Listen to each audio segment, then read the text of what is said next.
Morning.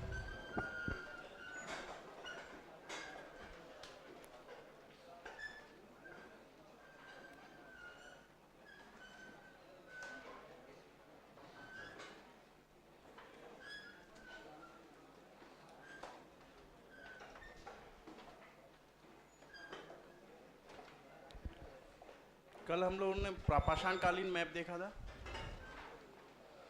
आज उससे आगे बढ़ेंगे। मध्य पाषाण कालीन मैप देखेंगे, लेकिन उस पर आगे बढ़ने से पहले कल का रिवीजन करेंगे हम लोग।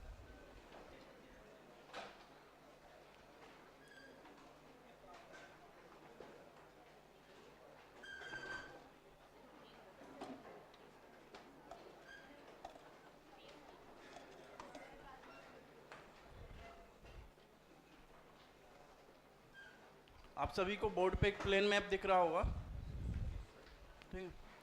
मैं जिस लोकेशन पे स्टिक को रखूंगा बताना होगा कि कौन सा स्थल था प्रापाषाण काल में।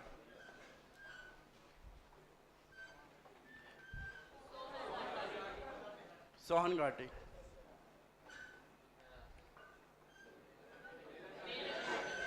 बेलन घाटी,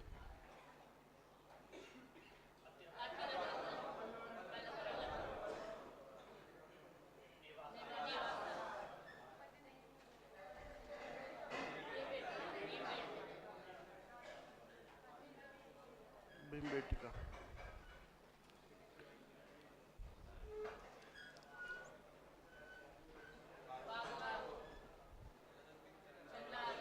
चंद्रावती। चलिए, पता चल रहा है कि आप लोगों ने रिवीजन किया है, ठीक है। यदि आप लोग ऐसे ही करते रहेंगे, ऐसे ध्यान रखेंगे कौन सा स्थल किस जगह है, तो बहुत इजी हो जाएगा मैप आप लोगों के लिए, ठीक है ना। मैप से आपको डर नहीं लगेगा, ठीक है। कोई डाउट हो कल का क्लास में तो आप पूछ सकते हैं अभी। किसी को कोई डाउट? तो हम आगे बढ़ते हैं।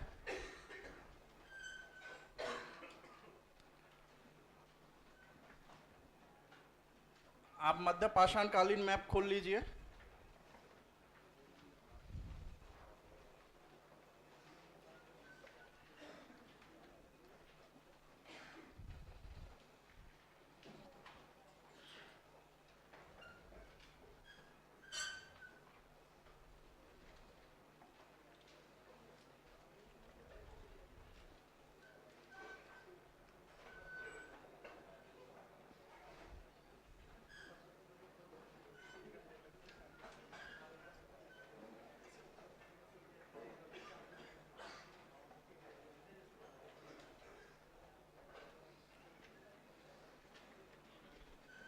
मध्य पाषाण काल का मैप आपके सामने है, ठीक, जिसमें से कि हम कुछ स्थलों की चर्चा कल भी कर चुके थे प्रापाषाण काल में।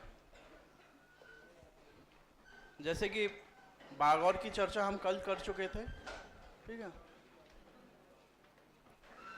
आप लोग अभी तक भी आ रहे हैं।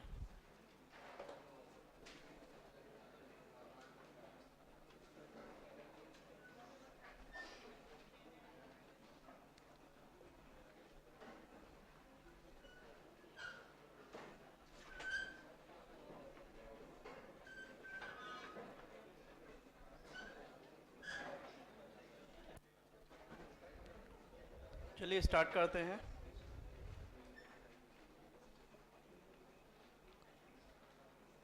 पहला स्थल है हमारा बागौर।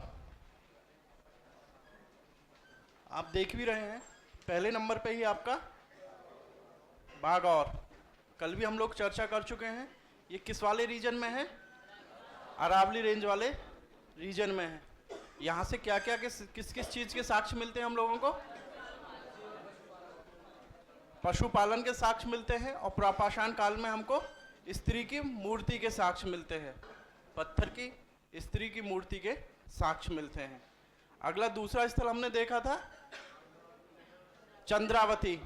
ये आपका गुजरात और राजस्थान की सीमा पे स्थित है। यहाँ से किस चीज के साक्ष्य मिलते हैं हमको?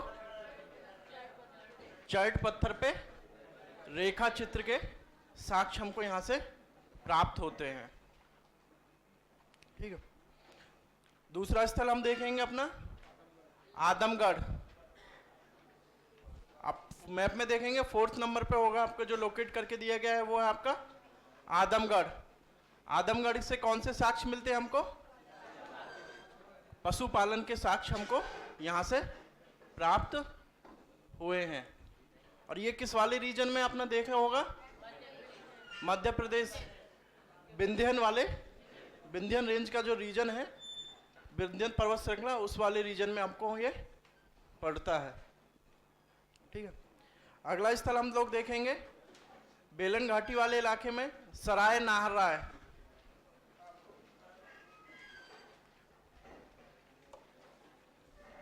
प्रतापगढ़ में है, उत्तर प्रदेश के प्रतापगढ़ जिले में है अपना सराय नाहरराय से क्या प्राप्त हुआ है? 10 नंबर पे आप लोग देख रहे होंगे सराय नाहरराय। यहां से हमको गर्त निवास के साक्ष्य मिले हैं। इसके अलावा हमको यहां से खाना बनाना, चूल्हे के भी साक्ष्य हमको प्राप्त हुए हैं। तो इसका मतलब था कि यहाँ पे मानव जो है स्थायी रूप में उसने रहना आरंभ कर दिया था। और स्थायी रूप में रहने की जो मुख्य विशेषताएं थी वो कहाँ पे, किस काल की है? नवपाषाण काल की। तो आप सराय नाहरराय का एग्जाम्पल देते हुए जो क्वेश्चन है प्रापाषाण काल और प्रापाषाण काल और नवपाषाण काल के बीच मध्य पाषाण काल एक संक्रमण का काल है, तो इसका एग्जाम्पल देते हुए अपनी बात को हम पुष्ट भी कर सकते हैं। यहाँ से हमको जो है गर्त निवास के और चूल्हे के साक्ष्य हमको प्राप्त हुए हैं सराय नाहरराय से। सराय नाहरराय के पास ही आपका होगा अपना महादहा। एक्चुअली सराय नाहरराय, महादहा और दमदम तीनों जो हैं एक ही जिले में है उत्तर प्रदेश के। जो कौन सा जिला है? प्रतापगढ़। तो तीनों एक ही जिले में है, तो इसलिए एक ही लोकेशन पे हैं। तो तीनों को जो है डिस्क्रिप्शन में आपका तीनों का अलग अलग दिया गया है, लेकिन प्लॉट में लोकेशन एक ही है 10 नंबर पे। आगे आपसे यदि इस पे पूछता है कि कौन सा स्थल है, तो आप किसी एक का नाम लिखेंगे हेडिंग में, और डिस्क्रिप्शन में अन्य 2 नाम भी आप देंगे। ठीक है ना। यहाँ से जो है यदि आप सराय नाहरराय लिखते हैं तो लास्ट में आप लिखेंगे यहाँ से दमदम और महादहा स्थल भी प्राप्त हुए हैं।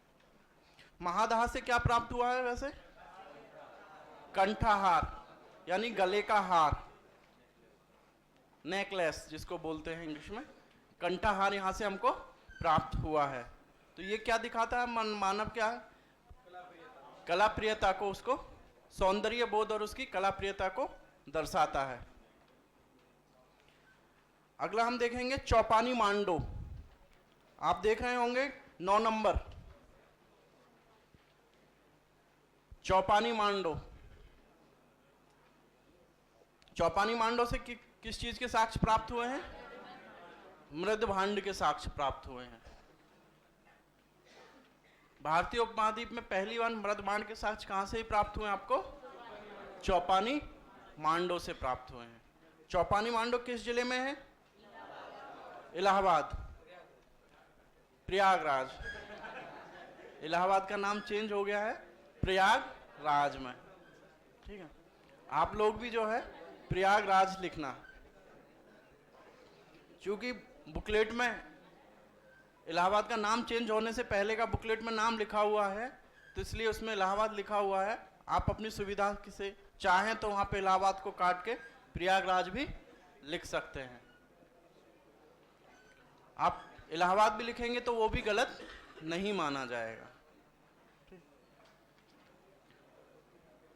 अगला स्थल हम देखेंगे मध्य प्रदेश में भीमबेटका। भीमबेटका इससे पहले हम लोग पुरापाषाण काल में हम लोग देख चुके हैं। भीमबेटका से किस चीज के साक्ष्य प्राप्त होते हैं? गुफा चित्रकला के साक्ष्य प्राप्त होते हैं। अगला स्थल हम देखेंगे इसमें सुहाग घाटी। 8 नंबर पे आप देखेंगे सुहाग घाटी। सुहाग घाटी किस जिले में है? मिर्जापुर वाले रीजन में है। यहाँ से किस चीज के साक्ष्य प्राप्त हुए आपको? यहाँ से भी आपको गुफा चित्रकला के साक्ष्य प्राप्त हुए हैं। कल भी हम लोगों ने चर्चा की थी कि ये वाला रीजन किस पहाड़ी क्षेत्र में पड़ता है? कैमूर वाले रीजन में आपका पड़ता है। ये मिर्जापुर सोनभद्र वाला जो रीजन नीचे आता है, तो यहीं पे आपका जो है ये पहाड़ी वाला रीजन है, इसलिए यहाँ से ये क्षेत्र प्राप्त हुए हैं। और चूंकि ये गंगा का जो है लोअर दोआब है, निम्न दोआब का क्षेत्र है, तो धीरे धीरे मानव ने इस समय तक क्या हुआ था कि धीरे धीरे कृषि और पशुपालन की शुरुआत कर चुका था। तो चूंकि यहाँ पे जल की उपलब्धता भी थी, तो इसलिए यहाँ पे इस क्षेत्र में हमको पुरापाषाण के काल के साथ साथ आगे मध्य पाषाण काल के साक्ष्य भी प्राप्त हुए हैं।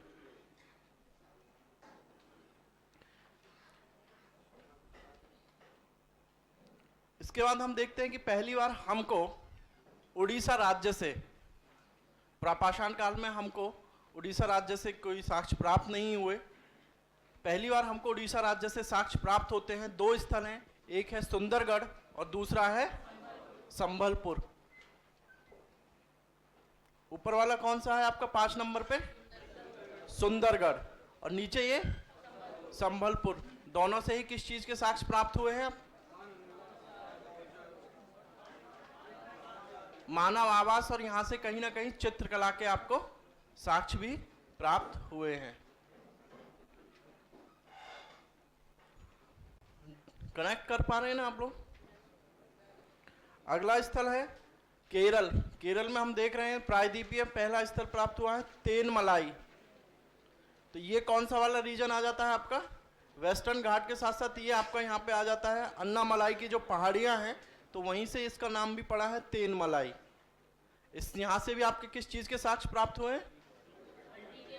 हड्डी के औजार भी प्राप्त हुए हैं। साथ ही यहाँ से हमको गुफा चित्रकला के साक्ष्य भी हम लोगों को यहाँ से प्राप्त हुए हैं।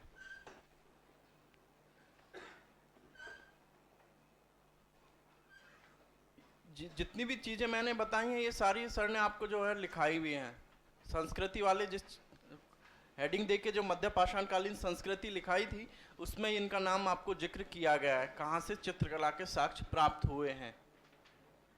आप अपना जो है कॉपी खोल के लौट के देख सकते हैं, उसमें वो चीज़ लिखा होगा।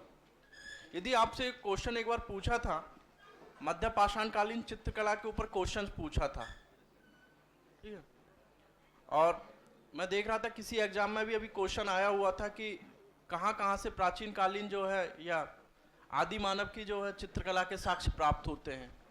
उसमें सुंदरगढ़ संबलपुर भी था, भीमबेटका भी था। भीमबेटका तो अधिकतर सब लोगों को मालूम होता है, लेकिन इन स्थानों का जिक्र हम लोग नहीं जानते हैं।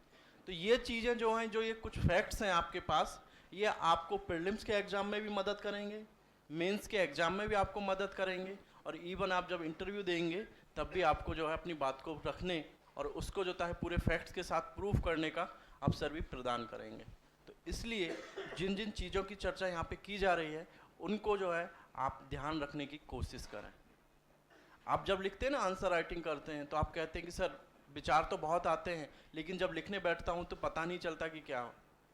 आप जो है कि लिखते हुए चले जाते हैं कि मध्य पाषाण काल में मानव जो है प्रकृति के साथ सहचर्य स्थापित करने शुरू कर दिया था उसने।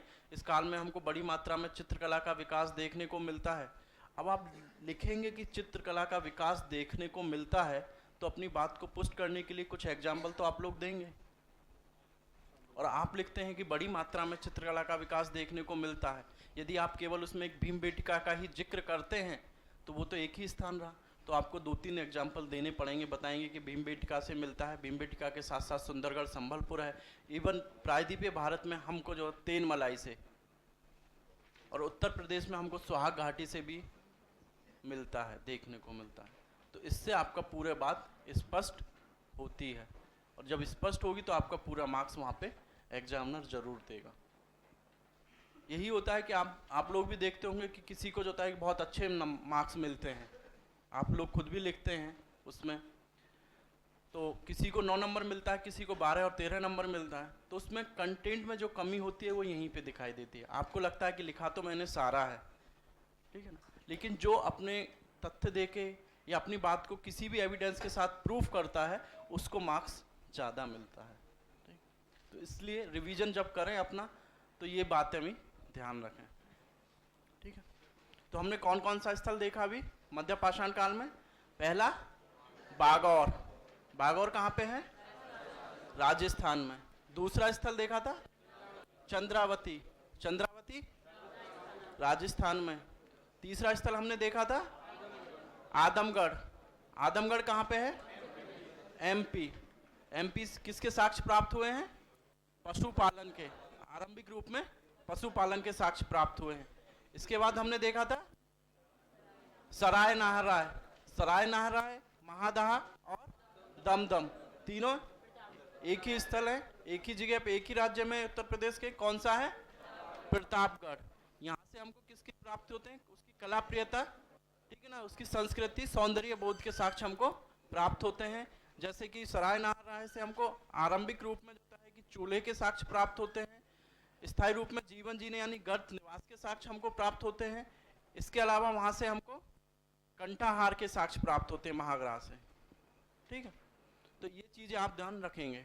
अगला स्थल हमने देखा था आपका उड़ीसा राज्य में सुंदरगढ़ और संबलपुर। यहाँ से भी हमको चित्रकला के साक्ष्य प्राप्त होते हैं और मानव के जो होता है कि आवास के साक्ष्य भी हमको प्राप्त हुए हैं। इसके बाद हम लोग आए थे प्रायद्वीपीय भारत में, वहाँ पे हमने देखा था तेनमलाई। थोड़ा नाम अजीब लगेगा आपको, लेकिन एक दो बार आप बोलेंगे तो याद हो जाएगा, तेनमलाई। ठीक है, तेनमलाई, यहाँ से भी हमको जो है आपके हड्डी के औजार के अतिरिक्त जो है चित्रकला के साक्ष्य प्राप्त हुए हैं।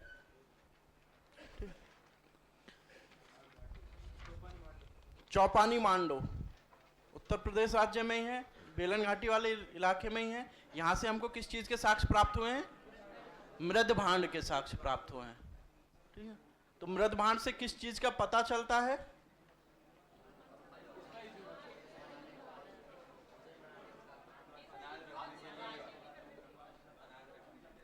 मृद भांड जो होता है कि उस समय आज के जो बर्तन होते हैं उसी रूप में था, तो अनाज रखने के लिए उसका प्रयोग किया जाता था। लेकिन जो अनाज जब अधिशेष उत्पादन किस काल में हमको देखने को मिलेगा? नवपाषाण काल में। तो आप जो भी उस समय अनाज होता होगा तो उसके रखने के लिए मानव ने जो होता है कि पहले से ही पॉटरी बनानी स्टार्ट कर दी थी, तो मृद भांड। ठीक है, आपको जो होता है कि जो लोग पीसीएस का एग्जाम भी देते हैं तो उसमें कई बार ये क्वेश्चन पूछा जा चुका है कि कहाँ से सर्वप्रथम भारतीय उपमहाद्वीप में मृद भांड के साक्ष्य प्राप्त हुए हैं। ठीक है ना, आप लोग उसमें कंफ्यूज करते हैं, तो उसका उत्तर होता है चौपानी मांडो। ठीक, सुहाग घाटी। अब इसी में हम लोग देख लेते हैं, एक और स्थल है आपका गुजरात वाले रीजन में, लंगनाज। यहां से किस चीज के साक्ष्य प्राप्त हुए हम लोगों को?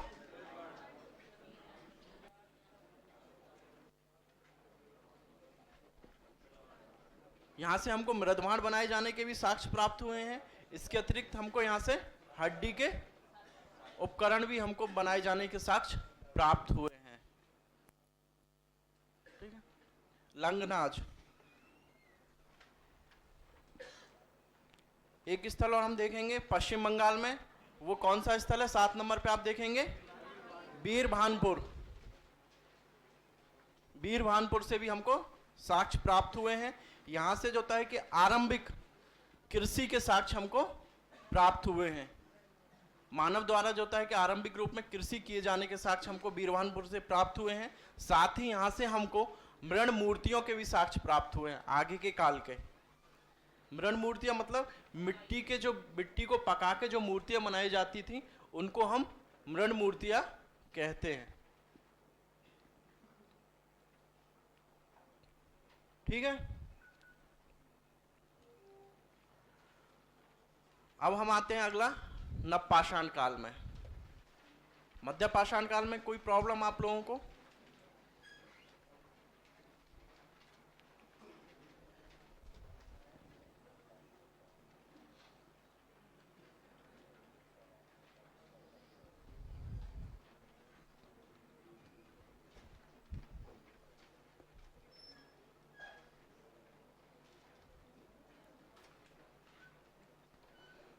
ज्योग्राफिकल वाले मैप पे और हम लोग देख लेते हैं जो जो साइट्स अभी देखी हम लोगों ने।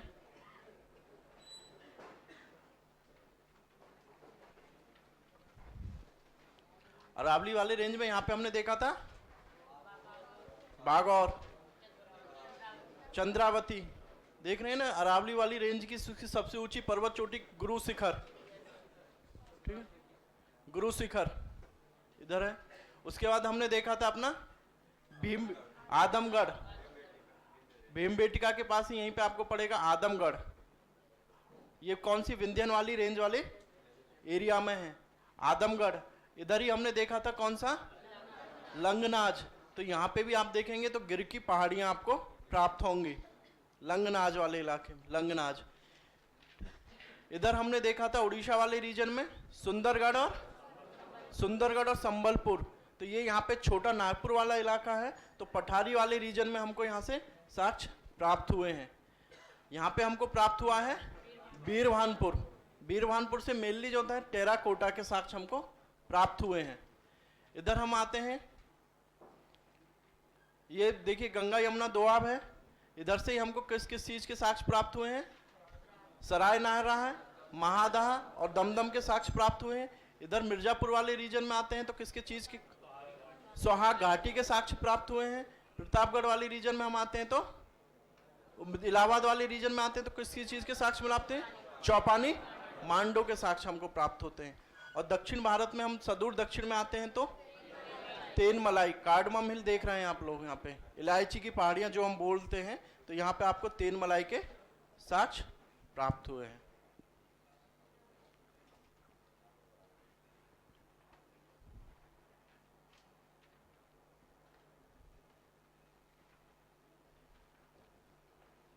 आप लोग ना पाषाण काल वाला मैप निकाल लीजिए अपना।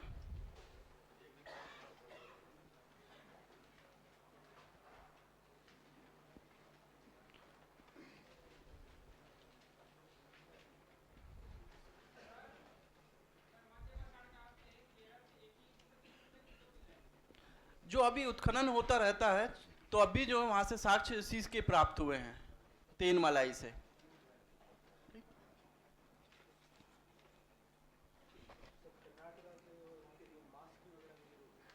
न पाषाण काल में आएंगे ना, अभी न पाषाण काल के स्थल हैं वो लोग वहां से, ठीक है ना।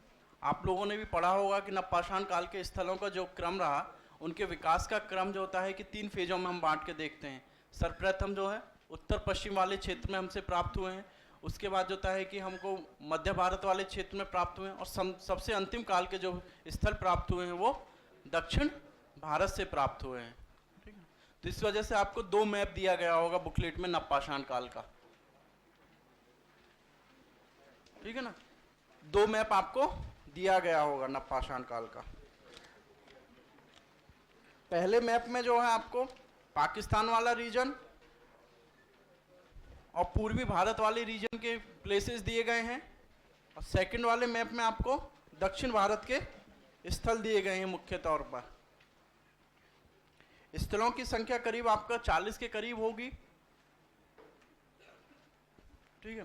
तो हम 40 के 40 आज नहीं करेंगे, जो आपके लिए इम्पोर्टेंट है, जिनकी आप पहले लिख चुके हैं, डिस्क्रिप्शन में हम लोग पढ़ चुके हैं, सर ने जो बताया है आपको, उन्हीं की अभी हम लोग चर्चा करेंगे, ठीक।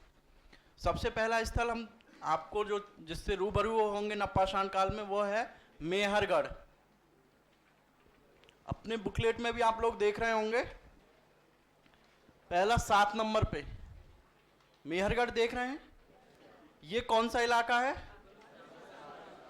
बलूचिस्तान प्रांत वाला रेगिस्तानी इलाका है, ठीक है। यहीं से इसकी शुरुआत जो है कब से मानी जाती है, यहाँ से नवपाषाण काल की 7000 ईसा पूर्व से ही यहाँ से हमको मानी जाती है, इसकी शुरुआत होगी। तो यहीं पे प्रारंभिक रूप में हमको कृषि और पशुपालन के रूप में, नियमित रूप से कृषि और पशुपालन के रूप में साक्ष्य प्राप्त हुए हैं, ठीक। तो पहला स्थल हम जो देखेंगे वो है मेहरगढ़, बलूचिस्तान प्रांत में, पंजाब के बलूचिस्तान प्रांत में मेहरगढ़। बहुत इंपॉर्टेंट है, कई बार जो होता है कि आपसे ये पूछा जा चुका है यूपीएससी के द्वारा, ठीक है। मेहरगढ़ के अतिरिक्त दूसरे स्थल की जो हम चर्चा करेंगे वो है आपका जम्मू एंड कश्मीर में पहला 11वें नंबर पे आप देख रहे हैं बुर्ज होम, और दूसरा 12 नंबर पे आप देख रहे हैं गुफ कराल। बुर्ज होम से किस चीज के साक्ष्य प्राप्त हुए हैं?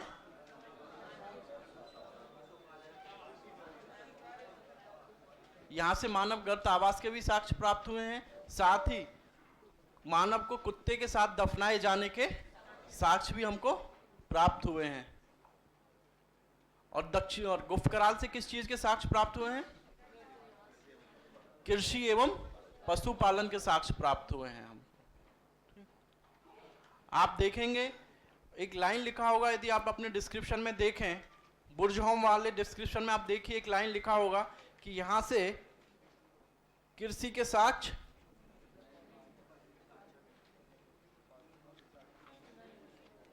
साक्ष्य नहीं प्राप्त हुए हैं। तो ऐसा क्यों है? पहाड़ी वाला इलाका था। आपको पता होगा कि घाटी, कश्मीर घाटी मैप में उस लास्ट जब पहली क्लास थी तो हम लोगों ने देखी थी वैली ऑफ कश्मीर इधर थी। तो ये पूरा जो होता है कि हिली एरिया था, तो यहाँ पे हमको कृषि के साक्ष्य नहीं मिले हैं, लेकिन हमको गुफ कराल से जो है उसके नीचे है, यहाँ से कृषि और पशुपालन दोनों के साक्ष्य प्राप्त हुए हैं। अगला स्थल हम लोग देखेंगे अपना जो चिरांद और चेचर। 14 और 15 नंबर में आप देख रहे होंगे बिहार के छपरा वाले रीजन में चिरांद और चेचर। उत्तर प्रदेश और बिहार का बाउंड्री पे ये जिले अवस्थित हैं, चिरांद और चेचर। यहां से भी किस चीज के साक्ष्य प्राप्त हुए हैं? कृषि और पशुपालन के साक्ष्य हमको यहां से प्राप्त हुए हैं नियमित रूप में।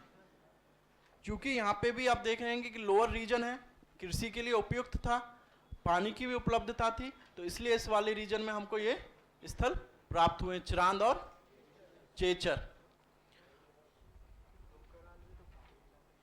गुफ कराल पहाड़ी इलाका है, लेकिन पहाड़ी, दो पहाड़ियों के बीच में वहां पे कश्मीर वैली अवस्थित है, ठीक है ना। तो वैली का अवस्थित है, तो वैली में ही हमको जो होता है कि पहाड़ी इलाका जो भी होता है, आज भी आप लोग देखेंगे जितना भी हिली रीजन है वहां पे कृषि कार्य जो भी होते हैं वो घाटी में ही होते हैं, ठीक है ना। इसलिए वहां पे कृषि के साक्ष्य प्राप्त हुए हैं। 16 नंबर में हम देखेंगे, इस बार भी ये पूछा भी गया था यूपीएससी के उसमें। 16 नंबर पे आप कौन सा स्थल देख रहे हैं? कोलडीवा। इस बार यूपीएससी ने पूछा भी था, इसमें लिखा हुआ था कि आरंभिक कृषि के साक्ष्य, नियमित रूप से कृषि के साक्ष्य जो प्राप्त हुए हैं वो नवपाषाण काल में हमको कोलडीवा से। चावल के साक्ष्य यहीं से प्राप्त हुए ना, सर्वप्रथम भारतीय उपमहाद्वीप में चावल की खेती के साक्ष्य। यहां से हमको बलूचिस्तान वाले रीजन से, मेहरगढ़ से चावल की खेती के साक्ष्य नहीं प्राप्त हुए हैं। क्यों? चावल यहां से क्यों नहीं प्राप्त हो सकता? रेगिस्तानी इलाका है, और चावल की खेती के लिए हमको पानी की अत्यधिक आवश्यकता होती है। तो पानी की जो है कि पर्याप्त मात्रा में उपलब्धता होने के कारण हमको कोलडीवा नामक स्थान से, उत्तर प्रदेश के कोलडीवा से हमको चावल के साक्ष्य प्राप्त हुए हैं। और इस बार ये यूपीएससी ने पूछा भी था आप लोगों से, ठीक। देखिए इधर ही हमने अभी देखा था बीरवाहनपुर, ठीक है ना, और उससे बीरवाहनपुर से थोड़ा सा हम वेस्ट में आएंगे तो हमको ये कौन सा स्थान है अपना? पांडुरजा डीवी। यहां से भी किस चीज के साक्ष्य प्राप्त हुए हैं हमको? चावल की खेती के। आपको बताया था कि बीरवाहनपुर से भी हमको आरंभिक रूप में कृषि के साक्ष्य प्राप्त हुए। अब कृषि और बेहतर होती गई तो यहाँ से हमको जो है आगे पांडुरजा डीवी से हमको पर्याप्त रूप में कृषि के साक्ष्य हमको, जो मुख्य रूप से चावल की खेती के साक्ष्य प्राप्त हुए हैं। तो आप जब ये लोग देखेंगे मैप में देखेंगे तो ये हुगली नदी वाला क्षेत्र आपको प्राप्त होगा। पांडुरजा डीवी से आगे के काल में भी हम इसकी चर्चा करेंगे, आपको डिस्क्रिप्शन में भी दिया गया होगा। यहाँ से आगे के काल में जो है ताम्रपाषाण काल के साक्ष्य भी हमको प्राप्त होंगे। पांडुरजा डीवी के बाद आते हैं हम बरूडी और कुचाई।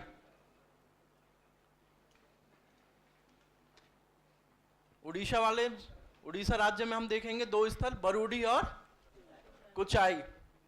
आप लोग कंफ्यूज कर सकते हैं कि बोलेंगे सर अभी तो हम यहाँ पे संबलपुर और सुंदरगढ़ भी पढ़े थे, ठीक है ना। आप यदि प्लेन मैप में उनका यदि लोकेशन देखेंगे थोड़ा सा वेस्ट में था, ठीक है ना, अलग अलग जिले में है।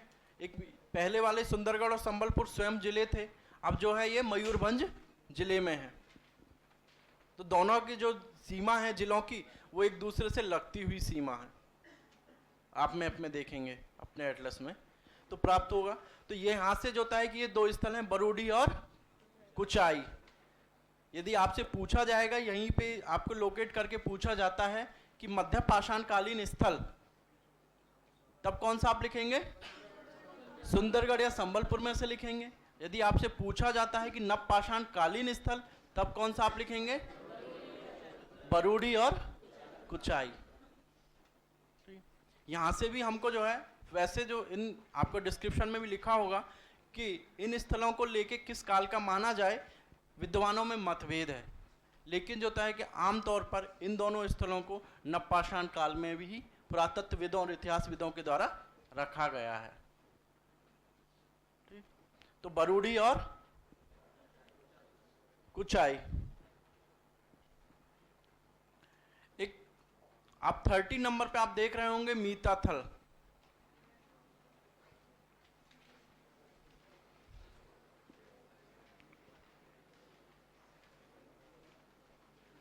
मैप में भी आप होगा, ये हरियाणा के भिवानी जिले में। यह ऐसा स्थल है, यहां से हमको पूर्व हड़प्पा काल और परवर्ती हड़प्पा काल, तीनों ही कालों के साक्ष्य प्राप्त हुए हैं, ठीक है ना। तो हो सकता है कि भविष्य में या कभी भी यूपीएससी आपसे पूछ ले कि एक पाषाणकालीन स्थल या एक नवपाषाणकालीन स्थल, तो याद रखना यह है आपका मीताथल। जब हम हड़प्पा काल में आएंगे तो इधर ही हम देखेंगे और भी बहुत सारे स्थल हैं, राणागुंडई हुई होगी, कुनाल हो गया, आगे भी हम इन स्थलों की चर्चा करेंगे। अभी हो सकता है कि इसमें आप देख रहे होंगे कि बहुत सारे स्थल पाकिस्तान वाले रीजन में हैं। यहाँ पे आप देख रहे हैं ये कौन सा स्थल है? सरायखोला। और यहीं पे हमने कौन सा स्थल पढ़ा था? सोहन घाटी। पुरापाषाण काल में कौन सा स्थल पढ़ा था? सोहन घाटी। यदि आपसे वो क्वेश्चन में आता है कि एक पुरापाषाण कालीन स्थल, तब आप कौन सा लिखेंगे? सोहन। और यदि आपसे पूछता है कि एक नवपाषाण कालीन स्थल, तब आप कौन सा लिखेंगे?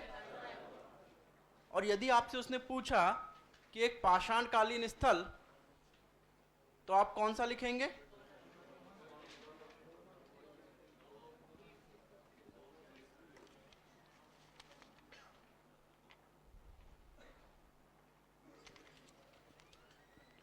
आपसे पूछा जाता है कि कौन सा स्थल है, यदि यहां पे आपको लोकेट करके दिया गया है और आपसे पूछा जाता है कि एक पाषाण कालीन स्थल, तब आप कौन सा लिखेंगे?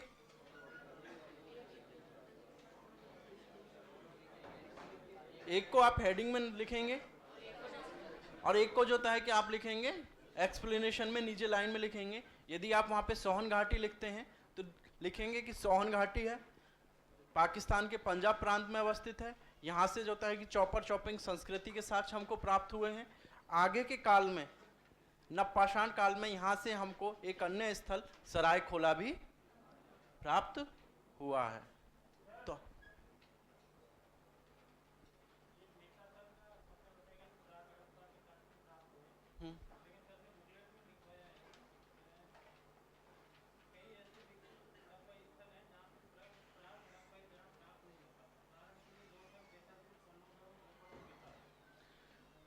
देखिए, मीताथल से जो है, जो पुराना बुकलेट जितनी भी हैं आप इग्नू के उसमें देखेंगे तो वहां पे वो लिखा हुआ है, लेकिन जो नए शोध हैं,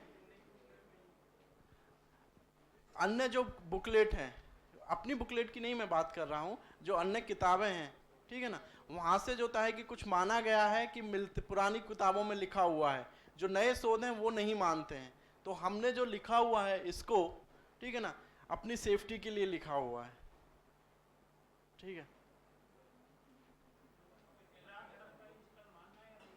प्राक हड़प्पा आप मानना है इसको, ठीक है, प्राक हड़प्पा आप इसमें मानना आप लोग।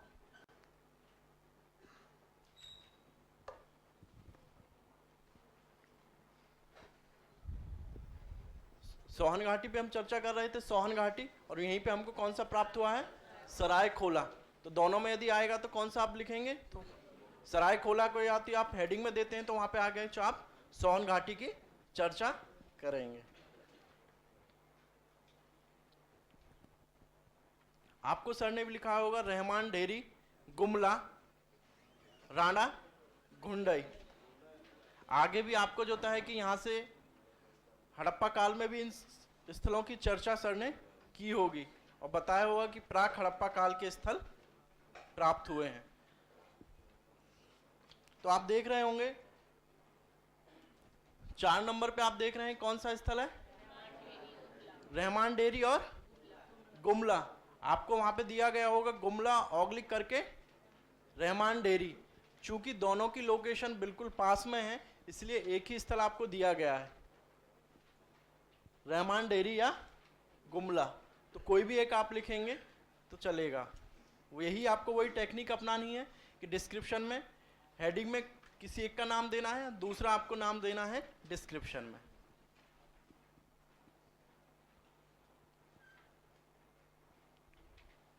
आमरी प्राक हड़प्पा कालीन स्थल,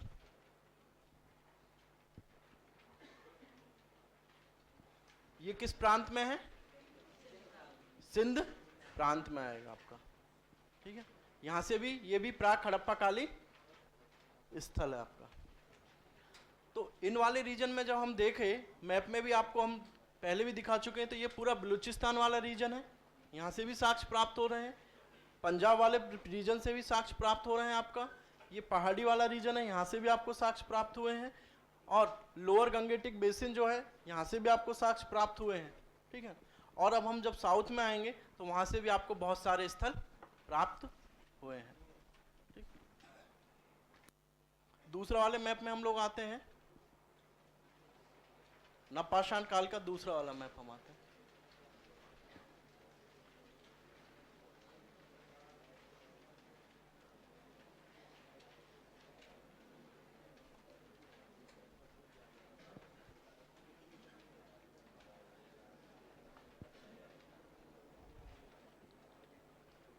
आप मैप में देख रहे होंगे 11, 12, 13 नंबर, ये असम वाला रीजन है। ब्रह्मपुत्र का जो कछारी मैदान है, ब्रह्मपुत्र नदी का जो मैदान है, ठीक है ना, उस वहां से हमको जो होता है 3 स्थल प्राप्त हुए हैं। पहला है आपका सरुतरु, दूसरा है आपका मरकडीला और तीसरा है आपका डयोजल हेडिंग। यहां से भी हमको नवपाषाण काल के साक्ष्य प्राप्त हुए हैं। और ये आप देखेंगे तो ये यहाँ से भी आपको यूपीएससी इन 3 स्थलों को 3 बार पूछ चुकी भी है, एक एक बार करके तीनों स्थलों को आपसे एग्जाम में पूछ भी चुकी है।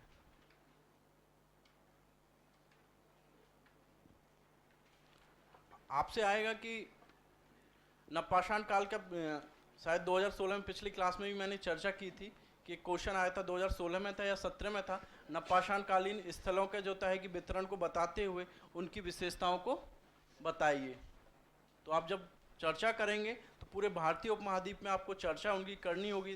तो पहले मेहरगढ़ से लेके आपको डयोजल हेडिंग तक, उत्तर में आपको जो होता है बुर्ज होम से लेके, दक्षिण में हम जब आएंगे पेयम पल्ली तक हमको इनकी चर्चा करनी होगी। और सर ने भी लिखाया होगा कि इनका जो विस्तार था 3 चरणों में हमको देखने को मिलता है। पहला उत्तर पश्चिमी इलाके में मिलता है, फिर हमको जो होता है मध्य भारत और पूर्वी भारत में, अंतिम रूप में हमको प्रायद्वीपीय भारत में देखने को मिलता है। तो उसके पीछे क्या फैक्टर थे, क्यों अन्य स्थलों की अन्य जगह पे जो जो स्थल जैसे जैसे प्राप्त हुए तो उनकी विशेषताएं आपको बतानी थी। तो यहाँ पे जब था रेगिस्तानी वाले इलाके में आपको रेगिस्तान से विशेषता बतानी थी कि यहाँ पे क्यों स्थल इनका उद्भव हुआ, क्यों पहले उद्भव हुए, इसके पीछे क्या फैक्टर था। गंगा घाटी वालों का बताना था कि वहाँ की भौगोलिक अवस्थिति कैसी थी और क्यों प्राप्त हुए, ठीक है। और इसी हिसाब से दक्षिण भारत में आपको बताना था कि दक्षिण भारत की भूमि जो है प्रायद्वीपीय भूमि है, कठोर है, पथरीली भूमि है, तो इसलिए कृषि करना वहाँ पे जटिल कार्य था। तो वहाँ पे मुख्यतः कृषि की अपेक्षा पशुपालन ही उस काल के लोगों का मुख्य रूप से व्यवसाय रहा था। तो इसीलिए आगे जो होता है कि 2500 ईसा पूर्व तक के हमको जहाँ उत्तर भारत में हम देखते हैं, वो उत्तर पश्चिमी क्षेत्र में जो भारतीय उपमहाद्वीप के, वहाँ पे हमको हड़प्पा सभ्यता जैसी विकसित नगरीय सभ्यता देखने को मिलती है। वहीं जबकि दक्षिण भारत में उस समय हम प्रायद्वीपीय भारत में हम देखते हैं तो वो स्थल अभी भी जो है स्टोन एज के स्तर पर थे। तो इसके पीछे कहीं ना कहीं आपका भौगोलिक कारक, उस क्षेत्र की ज्योग्राफी इसके पीछे उत्तरदायी रही थी।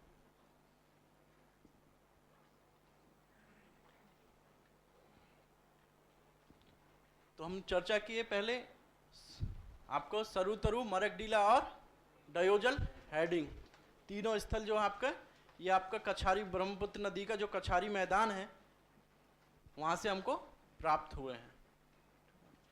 और आप इधर ही देखेंगे तो बहुत सारी आपको हिल्स भी मिलेंगी। गारो खासी जयंतिया तो आपको नीचे आ जाएंगी इसमें, मणिपुर वाले रीजन में। इसमें आप देख लेंगे डफला, अबोर, मिसमी, ठीक है ना, पटकई बूम, इधर बहुत सारी आपको जो होता है कि हिली वाला रीजन प्राप्त होगा। और यहाँ पे घने जंगल भी आपको प्राप्त होंगे। यहाँ से यहीं से हमको जो होता है कि एक विशिष्ट प्रकार के मृदवाण के साक्ष्य भी प्राप्त हुए हैं। आप लोग लिखेंगे जब डिस्क्रिप्शन होगा ना, डिस्क्रिप्शन की यदि हम चर्चा करें तो आती है बात कि डिस्क्रिप्शन को लिखे कैसे। डिस्क्रिप्शन को आपको याद नहीं करना है, बुकलेट में तो आपको दिया गया है कि डिस्क्रिप्शन, ठीक है ना।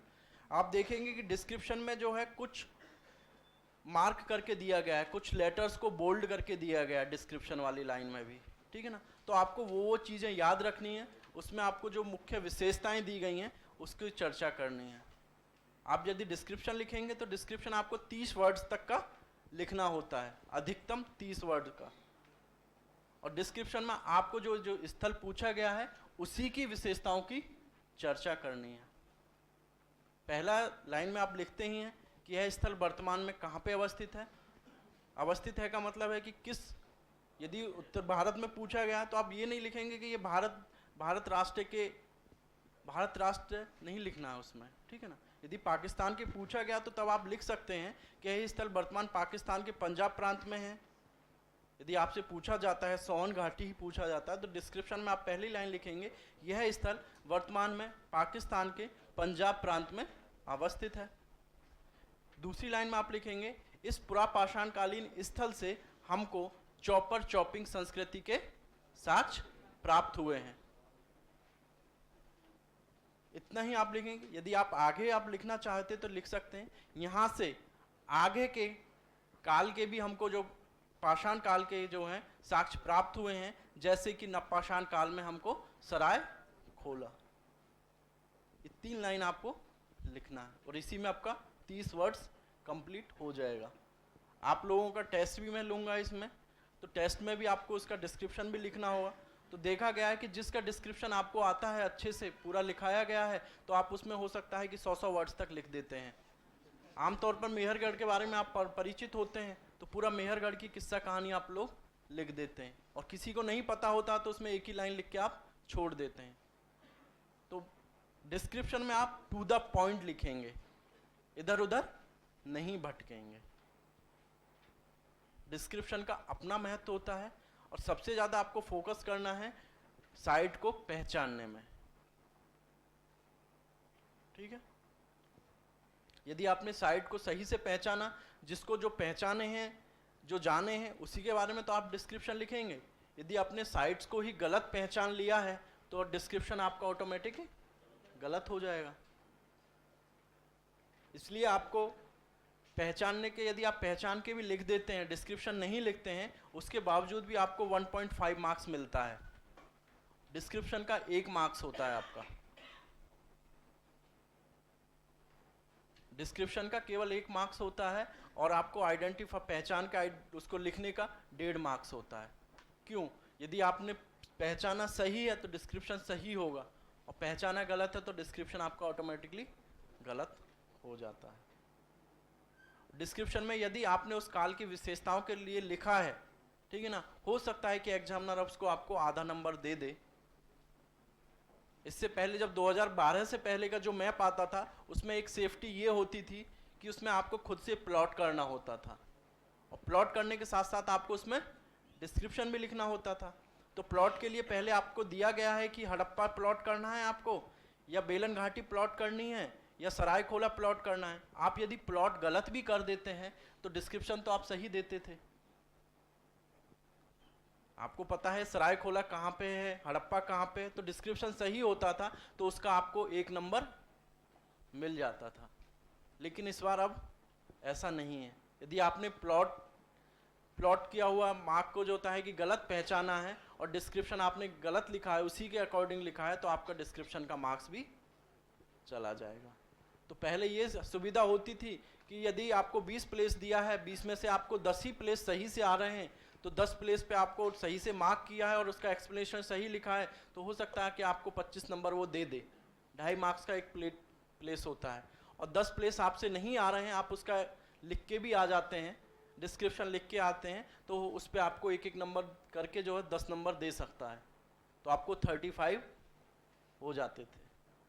लेकिन अब ऐसा नहीं है। अब उसने डिस्क्रिप्शन को महत्व को कम कर दिया, आपको जो होता है आइडेंटिफिकेशन को महत्व को बढ़ा दिया है यूपीएससी ने। ये आप सही से नहीं आइडेंटिफाई करेंगे तो आपका गलत हो जाएगा। आइडेंटिफाई करने का तरीका एक ही है कि आपको जो होता है कि उस काल के स्थल को लर्न करना होगा, याद रखना होगा, और याद भी आपको उस काल की जो होता है कि उस पर्टिकुलर प्लेस की जो ज्योग्राफी होगी उसको ध्यान में रखते हुए आपको याद रखना होगा। आपके मन में कंफ्यूजन नहीं होना चाहिए कि ये किस काल का होगा। यदि आपसे पूछा गया है कि कृषि स्थल, आरंभिक कृषि स्थल, तो आपको पता होना चाहिए। आरंभिक कृषि स्थल में यदि आपको मध्य प्रदेश में उसने लोकेट करके दिया गया है तो आपको पता होना चाहिए कि ये आदमगढ़ ही होगा। और यदि राजस्थान में करके दिया गया है तो पता होना चाहिए कि ये बागौर ही होगा।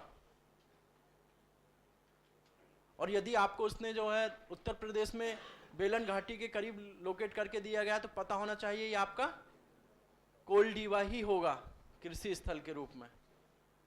और यदि असम वाले रीजन में आपसे पूछा गया है तो उसमें सरुतरु, मरकडीला और डयोजल हेडिंग में से ही होगा। आप इस चीज को ऐसे याद रखेंगे तो बहुत इजी हो जाएगा आप लोगों के लिए। क्या लहरा देव, वो भी आपको जो होता है कि वहीं से प्राप्त हुआ है, दमदम से। हाँ ठीक है ना। तो सुहागढ़ जो है आपका सराय नहाराय वाला रीजन है, तो वहीं से एक्चुअली छोटे छोटे वर्तमान में नाम दे दिए गए हैं उन स्थलों को अलग अलग, ठीक है ना। है तो एक ही जिले में, तो जिले में एक जिले में होने के कारण उसकी प्लॉटिंग एक ही मिलती है। आप यदि गूगल मैप में भी डाल के देखेंगे ना तो दोनों के बीच में डिस्टेंस बहुत कम है। गूगल मैप भी नहीं बता पाएगा आपको लहरा देव, नाम नहीं पता उसको भी, ठीक है। तो गूगल मैप में आप देखेंगे तो यदि जूम करके इतने ही साइज का मैप आप देखते हैं तो वो बिल्कुल पॉइंट एक ही पॉइंट पे दोनों मिल जाते हैं, ठीक। तो अगली क्लास में जब होगी हमारी तो हम लोग जो नवपाषाण काल के साउथ वाले जो प्लेसेज हैं उन पे हम चर्चा करेंगे। तो आपका काम यही रहेगा कि जो अभी तक जितना प्लेस कराया गया है उसका आपको रिवीजन करना है, और आपका जो है एक टेस्ट भी होगा जितना अभी तक करा दिया गया है, ठीक है ना। उसमें केवल आपको 10 प्लेस लोकेट करके दिया जाएगा, आपको केवल वो पहचानना है, ठीक है ना। उसका डिस्क्रिप्शन अभी नहीं लिखना है, आपको केवल वो पहचानना है, पहचान के आपको सबमिट करना होगा। तो आप बता दीजिए आपका टेस्ट कब हो। कल तो शायद छुट्टी है, मंडे को आपका जो है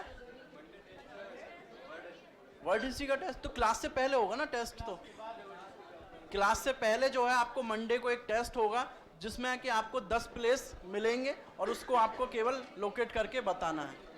थैंक यू।